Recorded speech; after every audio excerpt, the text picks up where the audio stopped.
F'diskors imqanqal dwar il-budget tal-2015, il-Prim Ministru Joseph Muscat elenka riformi soċjali li dan il-Gvern qed iwettaq.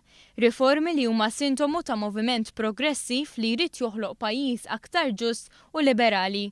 Iva, forsi ma neħdux l-iktar deċiżjonijiet popolari, imma nieħdu l-iktar deċiżjonijiet inħossu li huma ġusti, li nġibu l-ugwaljanza f'dan il-pajjiż. Il-Prim Ministru fisser kif fil-waqt li l-Oppożizzjoni astjenit brida soda dan il-Gvern għadda dritt tal-Unjoni Ċivili għal persuni tal-istess sess.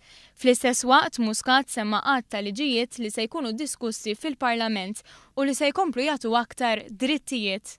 Issa għandna l-Gender Identity Bill illi permezz tiegħu ħanatu aktar drittijiet. Mis-sena d-dieħla ħajkonna vot għal persuni ta' 16 il-sena. Ħajkonna wkoll il-bidu tal-liġi dwar il-koabitazzjoni. Riforma oħra importanti għal din l-amministrazzjoni kienet id-dikriminalizzazzjoni ta' droga. M'għandniex nibqgħu għaddejjin li jekk tifel jew tifla jinqabdu bi ftit ħaxixa, nagħmlu show bihom il-qorti għal ħabs jew ħafna kundanni u isimhom jixxandar ma' kullimkien. Imma rid ikun hemm mod ta' kif nitkellmu magħhom lil dawn it-tfal, lil dawn iż-żgħażagħ illi jekk ikun hemm għall-użu personali nifhmu għaliex qegħdin jużaw għall-użu personali.